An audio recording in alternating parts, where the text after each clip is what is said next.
Hey, my friend, welcome to the Art of Online Business podcast. My name is Rick Mulready, and I'm an online business coach. I'm an ads expert, and most importantly, I'm a dad. And this show is where we help established online course creators and coaches create more profit, more impact with less hustle. All right, let's get into it.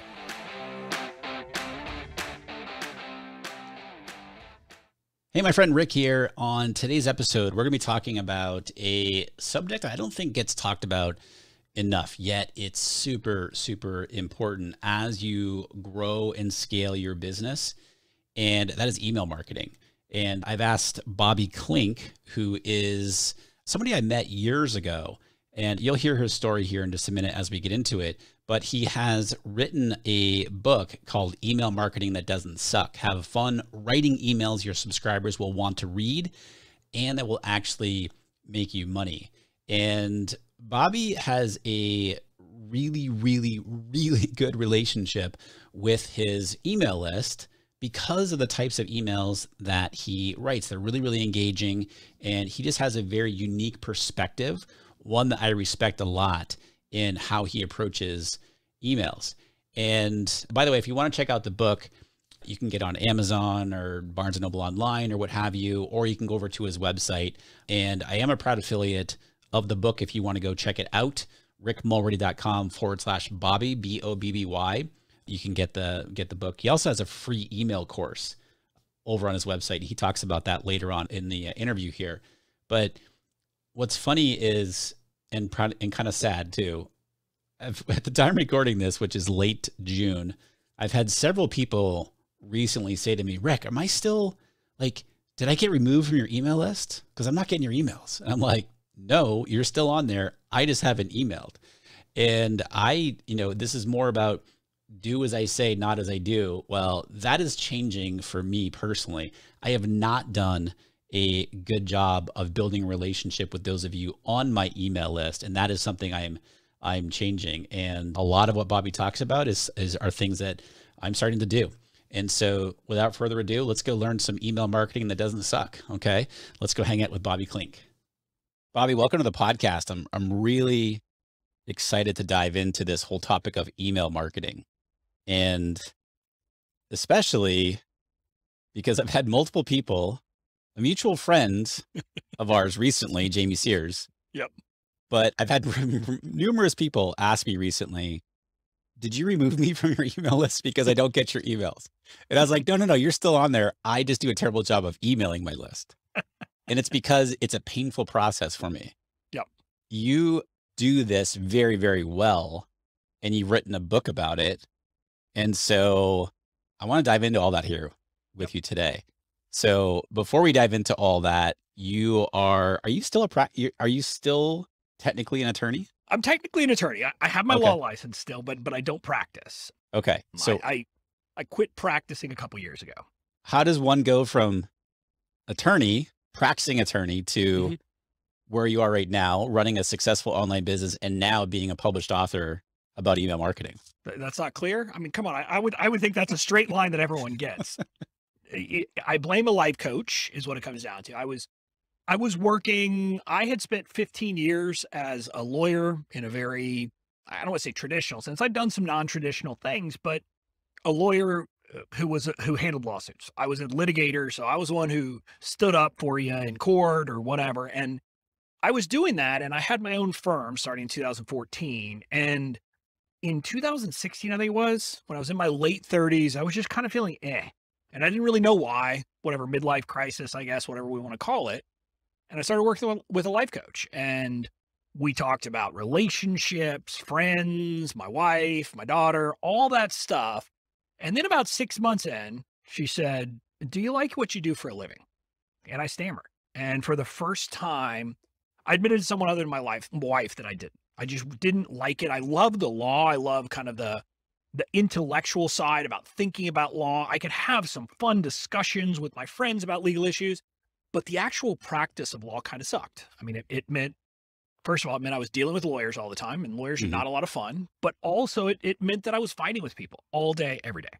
And just as importantly, in that life, anytime like my phone pinged, like, I just had a sense of dread Mm. because there was probably a 50-50 chance that either the judge had done something or opposing counsel had done something that was going to ruin my day, ruin my week, ruin my weekend. I didn't know what.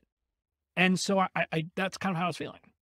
And life coaches being life coaches, she said, okay, what are we going to do about that? And she and I then talked it through. And she was the one who said she could see me going on to podcasts and radio shows and talking to entrepreneurs about the legal stuff. Hmm. And I said, huh, that's interesting. So this was sometime in the spring of 2017. Yeah. And in the spring of 2017, I said, okay, you know what? She told me to do it. I'm going to do it. By my next call with her, I had booked a podcast booking agency to get me booked on podcasts. I started making appearances. At the time, wearing my headshot had me in a suit in the lawyer pose, kind of off to the side with a crooked head. And that was what I did. And I had no business, didn't know what the business was going to be, but I was like, Yeah. I'm taking action. Yeah. And so I started doing that. And I first kind of came to prominence in the online space as a legal guy. Eventually I made it work. 2017 was my horrible year that sucked.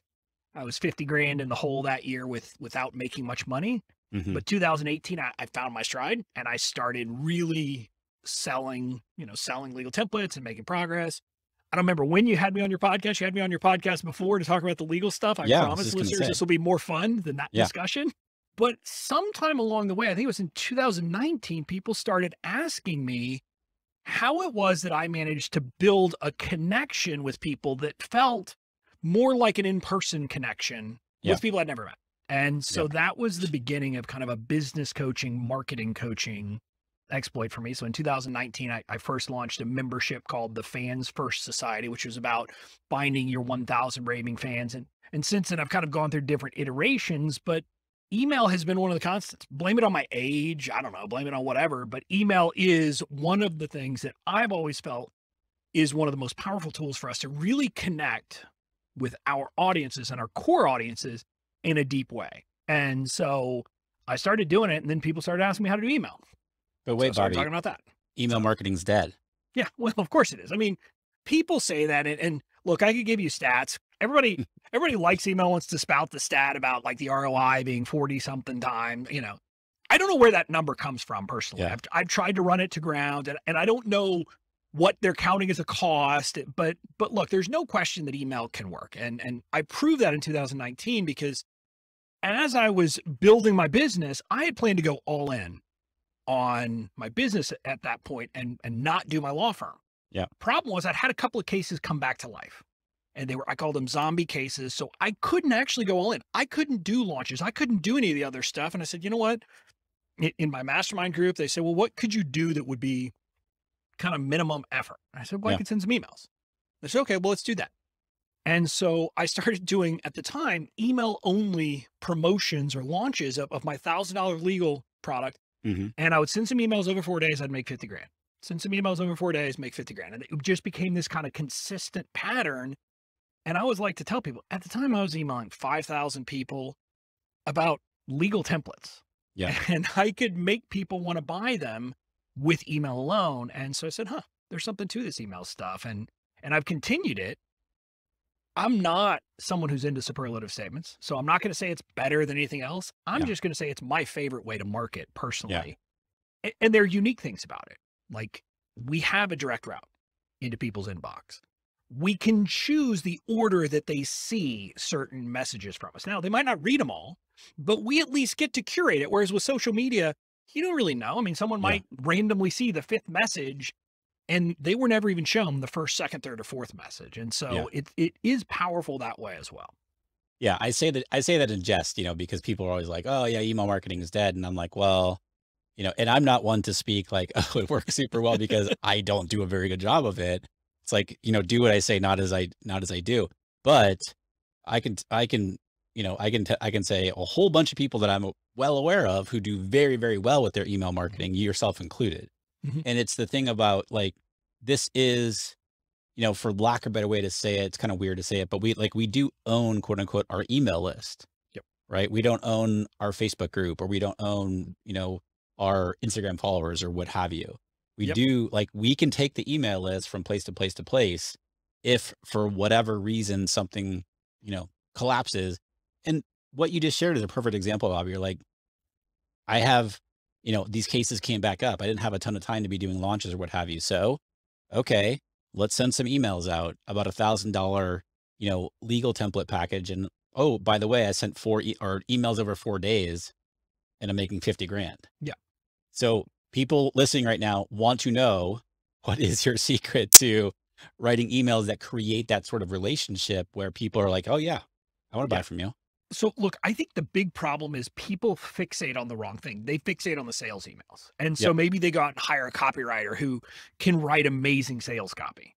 If that's the only time you're emailing people, or that's the only time you're really putting effort into emails, it's not going to work. And that was kind of one of the things that I figured out early. The magic of email for me was that I focused from the get-go not on that stuff as much, but on the stuff that happens week in and week out, of just connecting with my audience. And I said, how can I use my email to let them into my life, to connect with them so that they'll want to buy from me? And when you do that, what happens is when it comes time to sell, you don't need to hire a fancy copywriter. You don't even need to really write great sales emails. Right. If you've built a connection with your audience and you're offering them something they need, guess what? They're going to buy it. And they're not even going to look at someone else. They're not going to, in my case, they don't go look and see, well, could I get legal templates cheaper somewhere else? Yeah. No, because I'm the guy that they're going to buy from when they need it.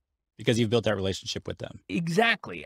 And part of it is about thinking of the people on your email list as people, not as numbers, not as a wallet, not as subscribers, not as leads, not as that, but as people. It's a concept, right, Bobby? What? It's a concept, right? I know. And so again, I said for a long time that I'm an analog marketer in a digital world. I have viewed building my online business very much like a small, like the owner of the general store in a small town would look at building their business. And that is, I get involved. I try to understand my people. I connect with them. I talk with them. When they email me, I email them back. Now, I don't do it 100% of the time. As you grow, that gets hard, but I do my best. And doing those little things shows that we care about people. And again, look, if you're selling $20 products, you can't really do that. But if you're a coach, selling a course, running a membership where your average value of a customer is $1,000, multiple thousands of dollars, guess what? You can do that too. Because you don't have to sell 10,000 products. If you can sell 100 a year, you're probably doing pretty good. Yeah. And you can do that by investing and by showing that you care about people, and they will feel it, they will sense it. And then you will kind of build that relationship where they'll want to buy from you. And by the way, that's not just about email. It's email. It's everything you do in marketing. Yeah. I like to say email marketing. It's just marketing via email.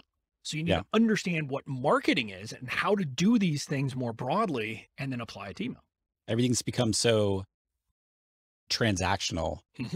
And, I've been talking about a lot here in the podcast for the past year and a half or so. Like, now more than ever, people are craving that connection. They're craving that community. They're craving that somebody who understands them and takes the time to understand them. Yeah. And it's about building that relationship that you're talking about. Yeah. I mean, look, everybody wants to feel like people care about them. Yeah. I mean, that's just human nature. And so it's one of those things. And you're right. I mean, I think the pandemic and the disconnection that happened as part of that, I think really heightened people's craving of a connection. Yeah. And they just said, look, I want this connection. And Rick, I know you're an introvert, if I remember correctly, like a big introvert. Yep. And I'm an extrovert, but I'm not a very kind of exuberant extrovert. Like, if I'm around people I don't know, I'm often quiet in the corner, kind of waiting things out. But I'll just tell you, the pandemic was rough on me. Yeah. And I was like, I need that connection. And so I think other people felt it too. And it simply becomes this big differentiator. If you're willing to do it where someone else isn't, guess what? People will remember you. And the reason why I love email for it is I can tell stories, and people then remember me for some random fact. I have people who remember emails I sent that I'm like, huh? I'm confused because it's been a couple of years, but they remember the email because that's the fact about me that's stuck in their mind. Yeah. And it's those little moments that I'm like, oh, cool. I forgot I wrote about that, but that's cool. And so people feel like they know me when they meet me. How do you keep track of the stories that you use in your emails? Now, I know you just mentioned like I'm using email to kind of communicate like what's going on in my life from, Mhm. week to week or weekend to weekend. And I recently had Jude Charles on the podcast here, and we talked all about storytelling. Yep. And we talked about, his methodology for collecting stories. What is, how do you collect the stories that you have? And then how do you decide, oh, I'm going to tell this story today. Yeah. So, okay, I have to give you a confession here. I actually don't collect stories in advance, and I'm weird, but it's because my strength, when you look at kind of one of my superpowers, it's I can pull the stories from memory. And Mm, I say that that's a superpower, not in the sense of I'm being full of myself.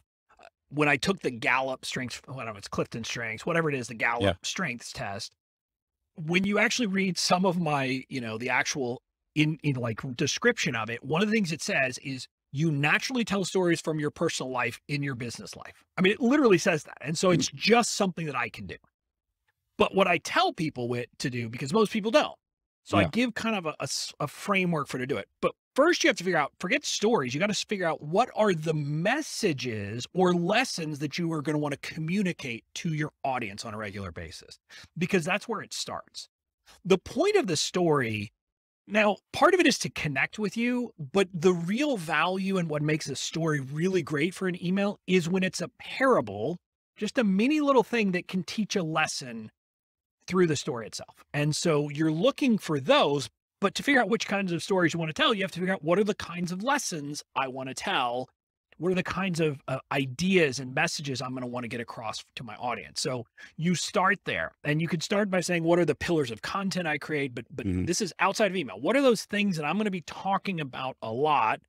Like with you, Rick. I mean, some of it could be, about the optimizing and things like that. The things you talk about a lot, you create a bucket and you say, okay, I'm going to need stories that I can use that will bring these messages across. Mm, And so I don't know how many, if you come up with 5 buckets, great. If you come up with 10 buckets, but whatever it is, you come up with those buckets.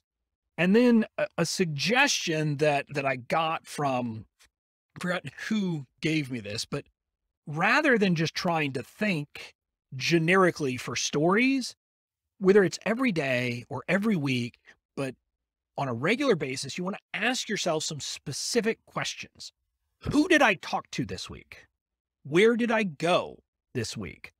What did I eat this week? Like those kinds of specific questions, mhm. those will spark memories. And then you just kind of go down the list and say, okay, is there a story there that I could use for one of my buckets? And if Mm, so, you add it to your list. yeah. And so that's kind of the real world or kind of the modern day work you're doing. Yeah. But separately, you want to look back. And this actually, when I was talking to our mutual friend Colin Boyd, it came through. He kind of said, you should also talk about stories. And I said, yeah, I do this naturally from times in your life. So go back and think about your stories from college. Like, what are the stories you talk about with your friends all the time, or your stories from high school? The important parts of your life, go back and figure out, are there stories from there that you can bring in too? Yeah. Because part of what you're wanting to do is let people in to the overall kind of person that you are. And Yeah. a lot of us have great stories from way back when. Probably some of our most fun stories are not the most recent ones. They're the Right. older ones, but you just want to do that and start cataloging them. But what I'll tell you is once you start doing it, everybody I've worked with or who's worked with me on this, they'll tell you that it's hard at first, but eventually it's like a muscle. You kind of build up a muscle and you'll I was just start gonna to be say. able to come up with stories pretty quickly Yep. to tell or to deliver the message you're looking for. Yeah, because a lot of people it doesn't come easy, and Mhm. myself included. It's weird, Bobby, because in the past 2 weeks, I've had people, like I said at the top of the interview, I've had a lot of people saying like, "Are you," like, "Am I still on your email list?" Yep. Like, "Yes, you are. I just don't. I haven't been emailing," and that's prompted me that it's not that I don't want to. It's I've had a block around it, to be Yep. completely honest and transparent around it. And, no one else writes my emails. Like I write them. And to be honest, it doesn't come easy to me. And so for that reason, I haven't. But then recently I'm like, no, no, no, this is something I really truly want to start doing to create the kind of connection that you're talking about, Bobby. Mhm. And once I sort of made that sort of mental decision, I've had stories start popping up in my mind and I'm like, ooh, I got to capture those. Yep. And I'm in the middle of writing one right now based on a story that happened to me as I was in elementary school, but it's completely relevant to like the types of things that I talk about. Yeah. And so once I made that decision, now they're starting to pop up. Right. And once you do, and again, I think a lot of people have a block because they think that their regular weekly emails, like they think of them as these monumental tasks. And I say, what if you just think of it as, hey, I'm going to tell a story to a friend Yeah. and get a lesson across. And if you look at it that way, I think it can make it easier. But to give people ideas, I also like to say these are Seinfeld type of stories, not Game of Thrones. Now, every once in a while, you might want to tell an epic story, but for the most part, they're these little tidbits. And it's not just, by the way, for weekly emails. Like for a long time, when I did webinars, my 10-minute warning or whatever, my last basically reminder email that it was Mhm. about to start was I told this story. I said, like literally the subject line was the best advice I ever got. And then in parentheses, 10-minute warning. And I told the story about when I was in a friend's wedding. The friend and I were about to walk out and his dad looked at us and said, we're going to the bathroom. We said, we don't need to go to the bathroom. He said, you never pass up an opportunity to go to the bathroom. That's the whole story. Literally, that was the story. But I use that and said, I'm telling you that because it's powerful advice. And now's the time for you to go to the bathroom so you don't have to do it in the middle of the webinar. Yeah. Like literally, that's it. It's you're looking for some little idea, spark, moment that you can bring in to tie into whatever you're actually emailing them about. So do you have do you have like a framework that you work from, like, story, this, because a Yeah. lot of people who teach copywriting have this framework and it's more sort of like plug and play. And I think when you do that, sometimes, not all the time, it kind of removes that sort of Yeah. personal connection, if you will. It's more sort of, again, transactional. So how do you approach that? So I have a framework, but it is not plug and play. So it is hook, story, lesson or message, call to action. So there's Mhm. 4 parts to the email. And by the way, the hook is your subject line. So, Yeah. and by the way, you're generally going to write it backwards. Either the call to action or the lesson or the message are the first things you've got to figure out. So if it is a conversion based email, if it's a sales email, if it's an invitation to a webinar, if it's something like that, the call to action is the first thing you figure out. If it's an email inviting people to check out your podcast, hey, that's your call to action. So we Yeah. know what your call to action is.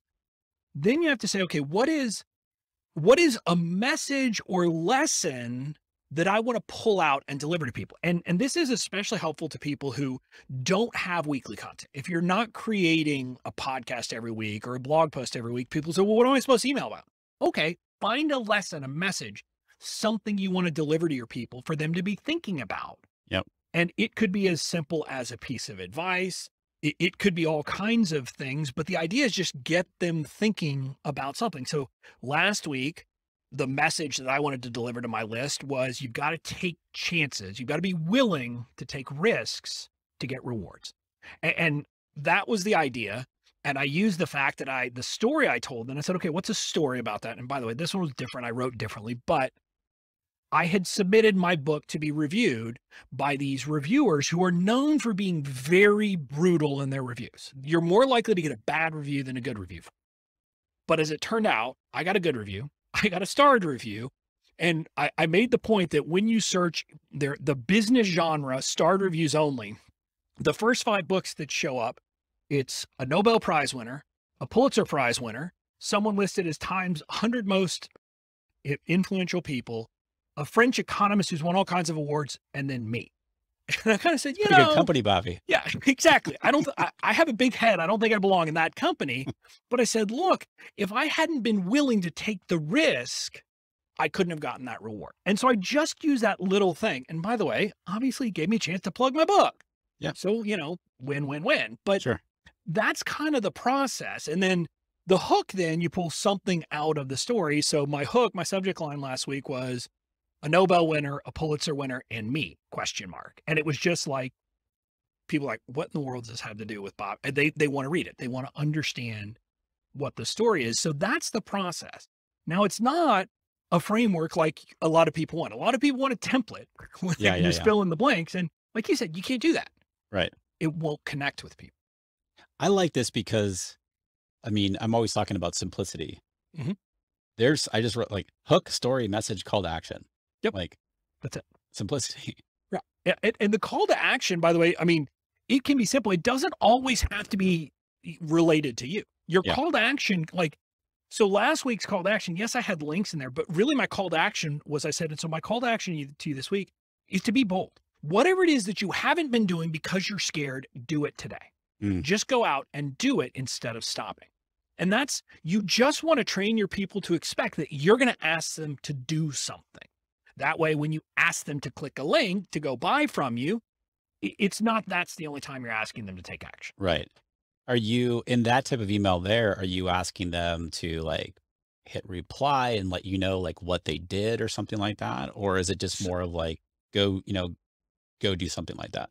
so I did. I asked them, I said, hey, my call to action to you is this. And by the way, if you're so bold, hit reply and let me know what you're going to do.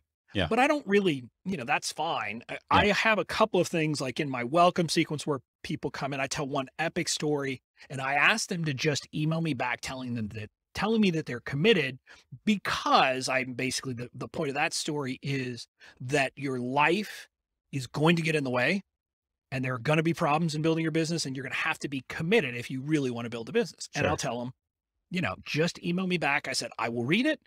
And some people will send me long responses. Some people just say, I'm committed. But just doing that kind of thing can be valuable. It's as much about them as it is about you, obviously. It's about Sure. spurring them to do something, spurring them into action. And then they'll remember that you spurred them into action. Yeah.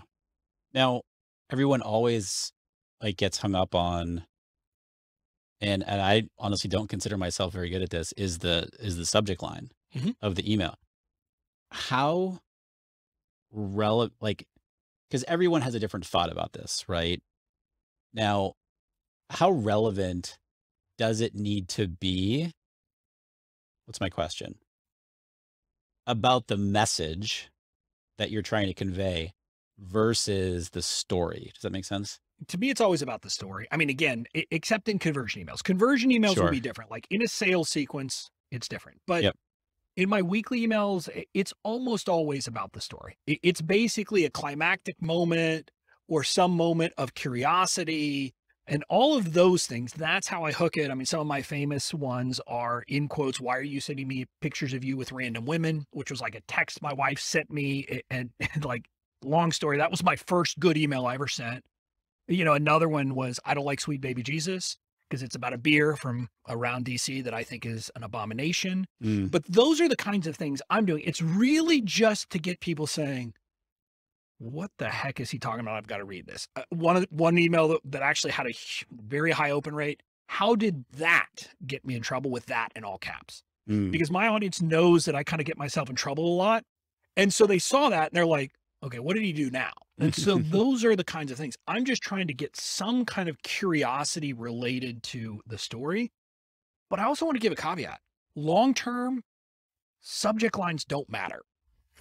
This makes me a pariah among Yeah. email people to You say got to this explain yourself on this one.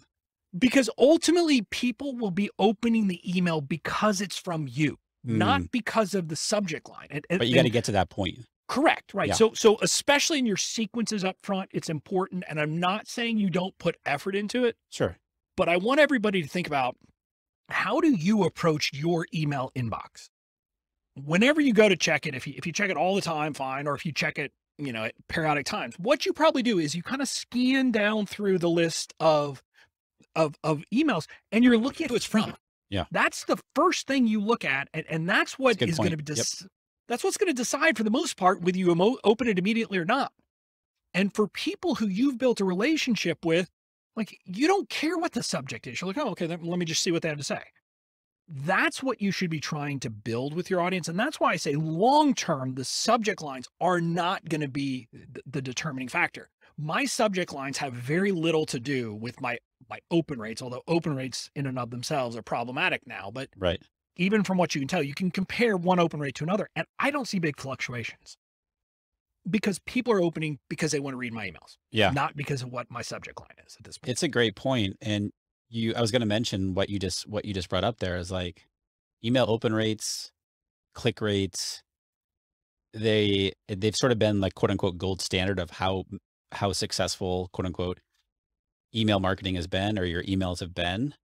That is becoming not in the not so distant future. That is going to be sort of like take it with a grain of salt, basically. So how Yeah. are you measuring the success, quote unquote, of emails? Yeah. So first of all, here's what I would say. One of the things I would say is that I think that is very much the digital marketer's perspective, is Mhm. to think that way, because we have been trained to think in terms of direct response. Like, Yep. we sent it, we want to see the direct response. I think long term, we need to be thinking more like big brands, of brand equity, brand loyalty, and those types of things. And so I think that's part of it.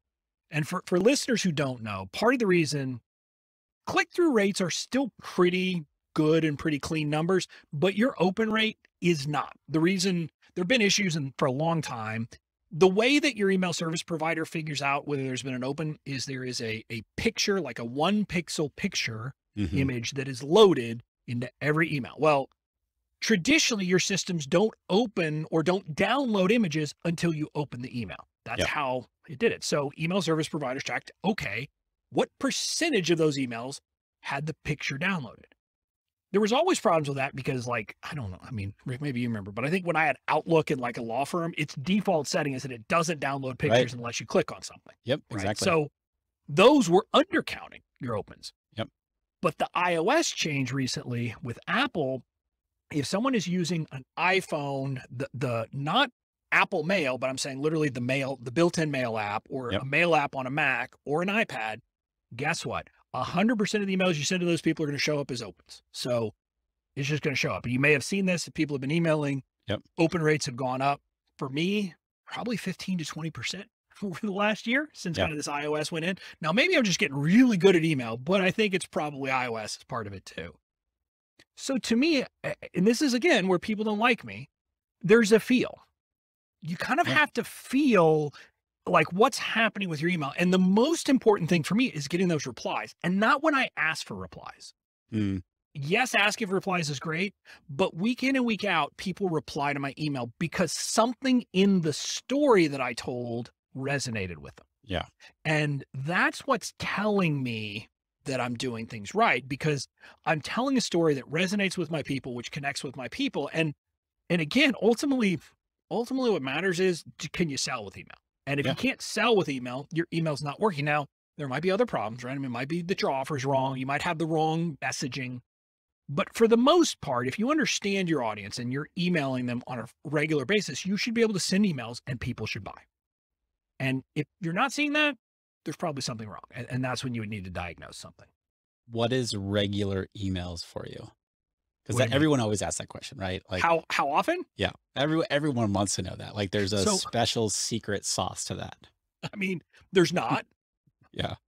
So there are some people who email daily. I think that's too much. There are Yeah. very few people who I'd want to hear from every day. Yeah. And I think the people who do that have a very transactional approach. They're like, hey, if they don't want to hear from me, it's because they don't want to buy from me. Fine, they can leave. I think the normal cadence for most people will be weekly. Now, there's times, Rick, we talked about this before we hit record. I'm in the middle of like selling my house and moving. So there have been some weeks, multiple weeks in a row where I haven't emailed recently because I've just had a lot going on. Do you hear from people when you don't? Yes, Yeah. I do. People get worried. People will say, did I get You did I okay, get knocked buddy? off the list or whatever? Yeah. Again, it doesn't happen when I miss 1 week, Sure. but if I miss 2, we'll start hearing things. But weekly, a lot of people worry that if you send people an email every week, they're going to be annoyed. Now, first of all, I could give you some stats on this. I think it was HubSpot who did a survey, but there have been lots of studies, and people have basically said that weekly is what they want for the most part. That's the highest percentage of people. That's number one. Number two, if you write good emails, people want to get them. Yeah. Because it doesn't feel like a transaction. It feels like they're hearing from a friend. And again, this was one of those things that I'd been teaching email for a while, and I'd been teaching this story-based email structure. And I thought the reason why that was better than a newsletter structure was just because you could make it add more personality and add some more fun to it. Yeah. Of course, at some point I started a newsletter called Smart Ass Marketing, which was basically my personality through and through with the rant, with all this stuff. And people love that too. But what I realized is the reason why the story-based emails work is because it's we love stories, and all of a sudden we become a character in our audience's lives, Mm. kind of like their favorite TV show. We're just that person. They want to know what happened to Bobby. What's happening in Bobby's world? What is he going on with him? What are the hijinks he's gotten into this week? And so those are the reasons why, if you do it right, people love to get the emails, Yeah. and people will actually enjoy it. Now, again, some people won't like it, and that's okay, and they can unsubscribe. But for the most part, your core fans actually will enjoy the emails if you do them right. And then they're not going to be mad. I mean, I have people when I go to sell and send sales emails who have the product already, but ask me to send them the emails because they want to get my emails, even though normally they would be excluded because they already have the product. Right. No, it's not everybody.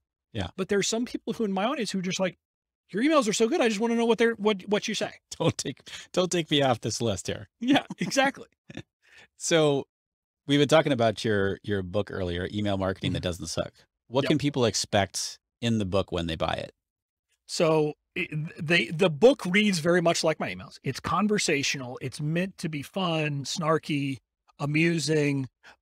You know, I take some stands on things. Mhm. I have some views that are very different than much of the digital marketing, online marketing world about things. Yep. And I set those out so people know it and understand it. But I basically, part one of the book is, and I don't like using mindset because it's not really mindset. It's maybe approach is the way to think about it, or how do you think about email and how should you think about email? That's kind of what part one is about. Mm-hmm. And then part two gets tactical and talks about the different phases of the first email you send to people. And that one I give a structure that I think helps. And I did that because I heard people for a long time say, hey, your first email to people shouldn't suck, but they didn't really tell me what I was supposed to do. Right. And so Thanks. That's eventually helpful. I created a framework for that because I thought it was helpful Yep. for me, but for other people.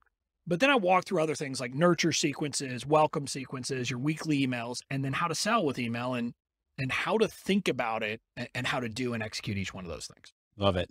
Love it. Where can people get the book? It's on Amazon. Yeah, it's on Amazon. It's Barnes and Noble online. I think there's like Apple Books or iNook, but basically all of the online places where you should be able to buy books, you should be able to get it. It's Yep. probably not in your local bookstore. If you want to go down there and request it, go ahead, feel Yeah. free. Buy a bunch of I them, wouldn't put them on mind the people shelf. Yeah, I've heard people say that they're gonna go put some on a shelf and just take a picture of it. I was like, oh sure, go ahead. But yeah, it's available online. There's an ebook. There's the print copy. People have said I have to do the audiobook. I will at some point, but that is a daunting task because, again, the footnotes in the book, they are the comedy. There's like 3 serious footnotes. All the other footnotes are asides and thoughts and humor. And figuring out how to do those when you're reading a book for an audiobook is really hard. And everybody said, you can't hire someone. You have to do it yourself. Yeah. I said, okay, fine. One of these days I will, but I'm not sure when that's happening. And they can get it on your website. Yes. So bobbyklinck.com/email. It'll have links to everything. But here's the other thing. I also have a course about email that's 100% free. We talked about this before, Rick. I do things bass-ackwards sometimes. Yeah. Like most people who write a book, they write a book and then they invite you to buy a course from them. I don't have a course anybody can buy from me, but I have my course about email that's free. And if you go to the bobbyklinck.com/email, you'll find out how to get that. I also did a whole, like a podcast series. It's 11 episodes that I kind of thought of as like an audio mini course. And of course I did it after the book was already published. So I'd had some new thoughts about things. Yeah. And so, there's a lot of great stuff in there too. And so there's a ton of info there for free if people just want to start there. But I'd love for him to buy the book too. Yeah.